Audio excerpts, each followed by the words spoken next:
Setengah bulan, ya. Xiao Yan mengerutkan kening setelah mendengar hal itu. Tampaknya perjalanan menuju sekte bunga akan memakan waktu lebih dari 10 hari. Ia menyadari bahwa waktu yang dimilikinya cukup terbatas. Apakah hanya pemimpin sekte yang menentang Yun Yun? Bagaimana dengan anggota kuat lainnya? Sekte bunga merupakan kelompok besar yang memiliki sejarah panjang. Jika sekte secara keseluruhan tidak menerima Yun Yun, penyelesaian masalah pun takkan mudah, kecuali seseorang benar-benar angkat kaki dari sana. Memang benar sekte tersebut memiliki fondasi kuat, namun kebanyakan ahli senior kini tengah berlatih dalam pengasingan. Jika mereka masih aktif, wanita itu tidak mungkin menjabat sebagai pemimpin sementara. Para tetua lainnya pun setia kepada Nenek Hua, sehingga mereka menghormati wasiatnya. Hanya wanita itu yang menjadi penghalang utama, jelas Nalan Yanran. Xiao Yan mengangguk perlahan. Jika hanya satu orang yang menjadi kendala, maka penyelesaiannya akan lebih mudah. Jika kau ingin pergi, sebaiknya lakukan saja. Suara tua yang familiar terdengar di tengah lamunan Xiao Yan. Tanpa disadari, Yao Lao sudah duduk di kursi di sebelahnya sambil tersenyum. Guru? Xiao Yan kaget melihat kehadirannya. Ia langsung mengangguk. Mengingat hal ini berkaitan dengan Yun Yun, ia tidak bisa tinggal diam. Ia harus pergi ke sekte bunga. Melihat Yao Lao, Nalan Yanran tampak kaku. Ia tahu betul posisi dan reputasi sang guru di dataran tengah, sehingga wajar bila ia merasa tertekan. Tak kusangka Nenek Huayu telah mencapai akhir hidupnya. Yao Lao memandang Nalan Yanran sambil menghela napas. Xiao Yan terkejut mendengar nama itu dan segera menyimpulkan bahwa Huayu yang disebut adalah Nenek Hua yang tadi dibahas. Ia bertanya dengan penasaran, guru mengenalnya? Wanita tua itu sudah terkenal jauh sebelum aku. Dia orang yang luar biasa, walau agak angkuh dan banyak musuh. Kecelakaan yang menyebabkan kelumpuhannya mungkin terjadi setelah kami terakhir bertemu. Jika tidak, dia takkan meninggal secepat ini, kata Yao Lao sambil tersenyum. Yun Yun cukup beruntung bisa menjadi penerusnya. Sepanjang hidupnya, wanita tua itu tak pernah mengambil murid. Karakternya pun sulit ditebak. Tapi Yun Yun mampu mendapatkan kepercayaannya, menunjukkan bahwa dia memang orang yang istimewa. Sekte bunga memiliki banyak tokoh kuat. Pemimpin sementara itu tidak terlalu mengkhawatirkan. Dengan kemampuanmu, dia tidak akan menjadi masalah. Yang agak menyulitkan hanya temannya, Yao Hua Liang Jun. Tapi aku yakin kau bisa menanganinya, lanjutnya. Ia kemudian melemparkan sebuah batu giok putih ke arah Xiao Yan. Ini adalah giok spasial yang kusiapkan. Jika situasinya tak terkendali, hancurkan saja benda ini. Aku akan segera datang. Beberapa orang tua di sekte bunga berutang budi padaku. Bila kau menyebut namaku, mereka tidak akan mengganggumu. Xiao Yan merasakan kekuatan luar biasa dari giok tersebut. Ia mengangguk, tampak terkesan. King Lin akan ikut denganku kali ini. Tian Huo Zunze dan dokter peri kecil sedang berlatih. Tidak elok mengganggu mereka, kata Xiao Yan setelah berpikir sejenak. Meskipun King Lin hanya berada di tingkat Dozun bintang 1, dengan kemampuan memanggil roh ular langit kuno, dia bisa melawan lawan setingkat Dozun bintang 6. Benar juga. Lebih baik Tian Huo tetap di sini. Aku sedang mencari cara untuk mengembalikan kekuatannya. Selain itu, kekuatan tubuh racun Xiao Yi juga belum sepenuhnya bangkit. Aku akan membantunya dalam waktu dekat. Ketika kau kembali, mungkin kekuatan mereka sudah meningkat pesat, kata Yao Lao sambil tersenyum. Bagus, sahut Xiao Yan dengan antusias.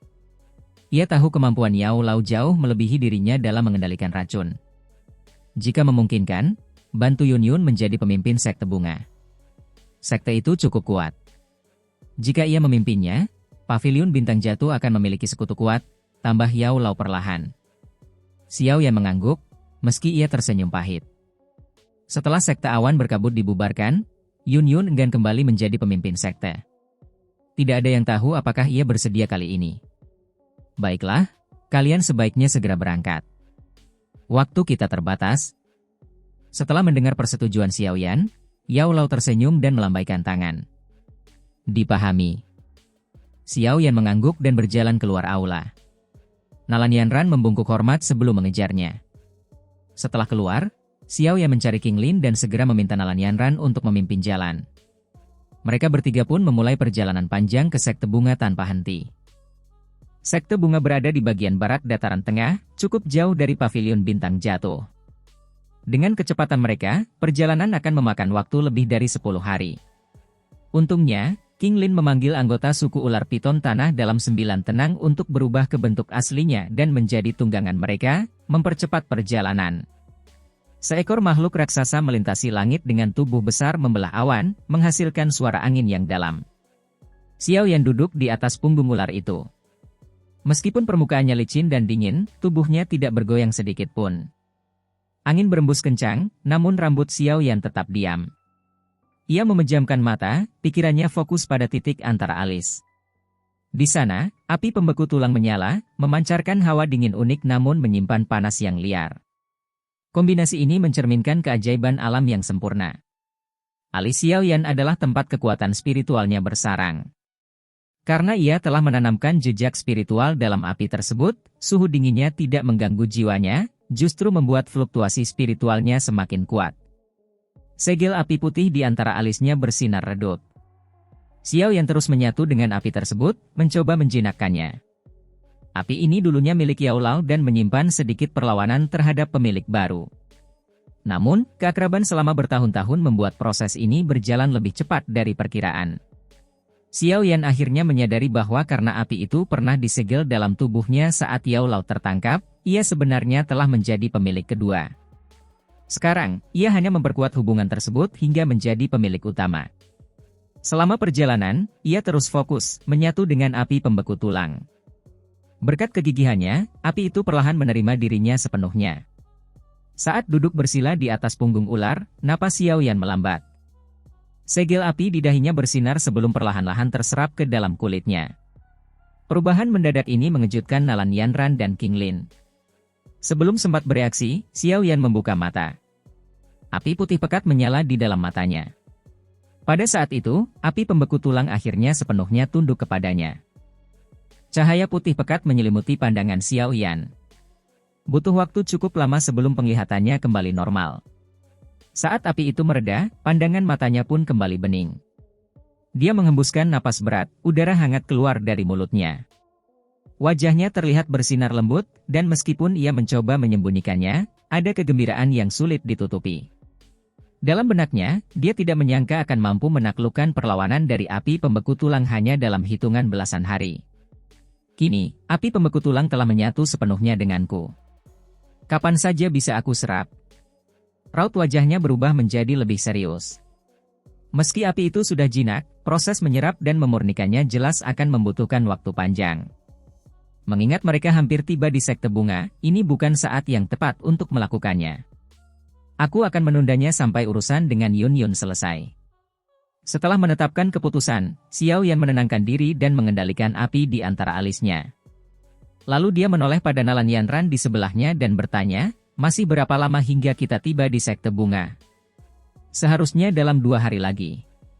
Kita sudah berada di wilayah timur laut, dekat dengan markas mereka. Xiao Yan mengangguk. King Lin, percepat sedikit. Semoga kita bisa sampai lebih awal. Ucapannya disertai tatapan ke arah King Lin. Saat mereka mendekati tujuan, perasaan tak tenang mulai muncul dalam hatinya. Ia penasaran dengan sosok seseorang yang lama tidak ia temui itu, bagaimana keadaannya sekarang? King Lin membalas dengan senyum kecil dan anggukan. Ia menepuk lembut punggung ular raksasa di bawahnya.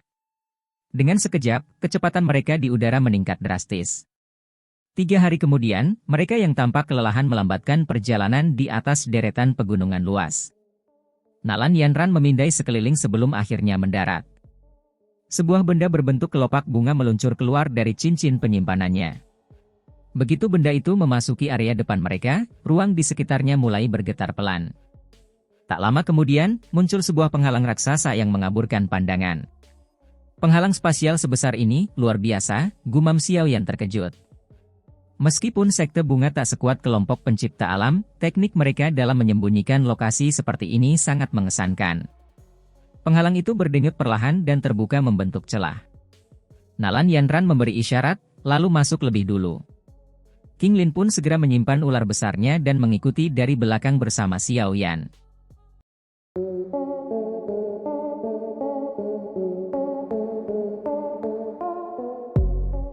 Begitu mereka menembus penghalang, aroma bunga yang tajam langsung menyerbu indera penciuman. Wangi ini mengandung kekuatan alam yang sangat kental. Tempat yang menakjubkan, ujar Xiao Yan saat ia mengamati dunia tersembunyi di balik penghalang itu. Wajahnya dipenuhi kekaguman. Di hadapan mereka terbentang pegunungan yang dipenuhi bunga berwarna-warni. Jika dilihat dari jauh, semuanya tampak seperti samudera bunga. Angin membawa kelopak-kelopak indah menari di udara, menciptakan pemandangan seperti negeri dongeng. Sungguh indah, bisik King Lin dengan mata berbinar. Xiao Yan memandang hamparan bunga yang luas itu. Energi kuat tersembunyi di baliknya, dan bahkan gerakan kelopak di udara tampak mengikuti pola tertentu. Nalan Yanran mengangguk. Itu adalah formasi pelindung sekte. Tanpa metode masuk khusus, seseorang bisa tersesat selamanya di sana. Aroma bunga ini sepertinya berasal dari bunga ekstasi. Tak kusangka ada begitu banyak bunga langka di sini, komentar Xiao Yan. Tidak semuanya bunga ekstasi, jawab Nalan Yanran. Ada beberapa jenis lain yang memperkuat efeknya. Tepat setelah ia selesai berbicara, terdengar suara gong samar dari arah lautan bunga. Pertandingan akan segera dimulai. Ayo, ikuti aku. Jangan sampai salah jalan, kalian bisa terjebak, katanya dengan nada tegas. Ia langsung terbang mengikuti jalur berliku yang unik. Xiao Yan dan King Lin hanya bisa tersenyum pahit dan mengikuti di belakang, berusaha menjaga jarak agar tidak tertinggal. Di ujung lautan bunga, terlihat deretan gunung megah. Awan menggantung rendah, dan bangunan berdiri kokoh di puncak-puncak terjal. Dari kejauhan, terlihat sosok-sosok perempuan dan terdengar tawa lembut mereka. Salah satu gunung, yang terbesar di antara semuanya, menjadi pusat perhatian. Puncaknya datar dan dipenuhi bangunan dari batu hijau. Gambar kelopak bunga menghiasi setiap sudutnya, dan aroma khas memenuhi udara di sekitarnya. Pada saat ini, ada cukup banyak tokoh yang berdiri di sekitar alun-alun. Mata mereka melihat ke arah alun-alun dan suasananya cukup serius. Seorang pria dan seorang wanita berdiri di tengah alun-alun. Wanita itu mengenakan gaun yang anggun. Ada bunga-bunga yang dijahit menggunakan benang emas pada pakaiannya. Sekilas, tampaknya statusnya cukup tinggi. Dia juga memiliki penampilan yang cukup bagus. Namun, bibir merahnya yang agak tipis samar-samar menunjukkan kekejaman. Seorang pria berdiri malas di samping wanita ini. Tangannya memegang kipas dengan gambar wanita cantik di atasnya. Pria ini tinggi dan memiliki wajah yang tampan. Ada aura jahat yang samar-samar terpancar darinya. Bercak merah terang seperti darah segar di antara alisnya telah menyebabkan aura jahat ini membesar berkali-kali lipat. Yun, waktunya habis, kamu harus menunjukkan dirimu. Ketika gong berbunyi perlahan, mata jenjang wanita berpakaian anggun itu pun menyipit sedikit saat ia berseru dengan dingin. Suara angin kencang terdengar dari udara saat teriakan wanita berpakaian anggun ini terdengar. Seketika, sosok putih melayang pelan. Setelah itu, kakinya mendarat pelan di alun-alun. Ketika sosok putih itu mendarat di alun-alun, semua mata yang hadir menoleh ke arahnya. Meskipun ini bukan pertama kalinya melihatnya, ekspresi terkejut masih muncul di mata banyak orang. Wanita di alun-alun itu mengenakan blus dan rok putih. Rambutnya yang hitam legam seperti tinta tersebar seperti air terjun dan mencapai pinggangnya. Penampilannya yang sangat cantik itu tampak seperti peri bunga di pegunungan yang tidak peduli dengan hal-hal duniawi dan dipenuhi pesona dunia lain. Ketika kedua matanya berputar, matanya tampak memiliki kejernihan yang meresap jauh ke dalam tulang seseorang. Tidak ada sedikit pun keinginan untuk bersaing. Wanita seperti itu hanya dapat digambarkan dengan dua kata. Sikap yang tak tertandingi. Siapa lagi yang bisa memiliki sikap seperti itu selain Yun, yang telah terpisah dari Xiao Yan selama bertahun-tahun? Beberapa tahun telah menyebabkannya menjadi seperti anggur yang diseduh jauh di bawah tanah, membuatnya semakin memabukkan. Bahkan memberi seseorang dorongan untuk tidak terbangun dari mabuknya. Keanggunan bagaikan awan yang nyaman itu membuat sejumlah tetua di sekte bunga menganggukkan kepala mereka dengan tenang. Tidak heran jika ketua sekte akan menyerahkan jabatan itu kepada Yun sebelum dia meninggal. Hanya pada titik ini saja, jelas ada jurang pemisah yang besar antara kedua wanita ini. Pria berwajah jahat di samping wanita berpakaian anggun itu memiliki ekspresi panas membara yang terpancar di matanya saat dia melihat wanita berpakaian putih itu. Kecantikan yang luar biasa seperti itu memiliki daya tarik yang mematikan bagi seseorang yang mencintai keindahan seperti hidupnya. Tatapan mata dari seluruh tempat yang tiba-tiba tertuju pada Yun Yun juga membuat wanita berpakaian anggun itu mengencangkan tangannya. Rasa cemburu yang mendalam melintas di matanya. Dia tertawa dingin, kupikir kau tidak akan berani datang hari ini. Ketua sekte, aku tidak menginginkan posisi ketua sekte. Mengapa kau harus memaksaku dengan cara yang begitu pahit? Yun Yun mengernyitkan alisnya sedikit. Dia menatap wanita yang berpakaian anggun dan agresif itu dan berkata, HMPH, jika kau ingin tetap aman, kau harus menyerahkan douki milik ketua sekte sebelumnya. Ketua sekte ini telah menerimamu dengan baik saat itu. Tidak disangka kau benar-benar berani mencoba dan menyentuh posisi ketua sekte bunga milikku. Wanita berpakaian anggun itu berteriak dingin. Jika aku tahu bahwa Nenek Hua adalah kepala sekte bunga, aku tidak akan menyelamatkannya. Yun Yun menggelengkan kepalanya dan berkata dengan lembut, adapun segel douki itu telah ditinggalkan di tubuhku oleh Nenek Hua. Jika kamu benar-benar menginginkannya, kamu bisa datang dan mengambilnya. HMPH, apakah kau benar-benar berpikir bahwa ketua sekte ini takut padamu? Wanita berpakaian anggun itu tertawa dingin. Seketika, dia melirik pria jahat itu, hanya untuk melihat bahwa pria itu sedang menatap Yun Yun. Kemarahan langsung membuncah di dalam hatinya saat dia berteriak, Yao Liang, seranglah aku. Yun Yun, kau memiliki warisan dari kepala sekte lama. Kurasa kau seharusnya tidak punya masalah melawan dua orang sendirian. Kau juga tahu aturan sekte bunga. Sepasang kekasih bisa bertarung bersama. Wanita berpakaian anggun itu mengalihkan pandangannya ke arah Yun Yun dan tertawa dingin. Jangan bilang aku menindasmu. Kalau kau punya teman, kau juga bisa mengejaknya. Alis sejumlah tetua sekte bunga sedikit berkerut ketika mendengar kata-kata itu dari wanita yang berpakaian anggun itu. Senyum tipis muncul di wajah Yun Yun.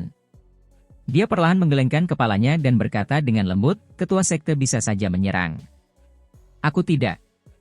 Sebelum Yun Yun selesai berbicara, suara angin kencang tiba-tiba terdengar dari langit. Seketika, sesosok tubuh bergegas mendekat dari kejauhan dengan kecepatan seperti kilat.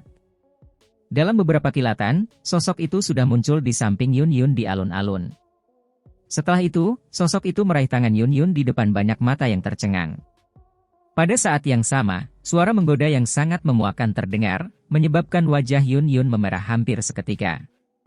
Yun kecil, aku tidak terlambat, kan?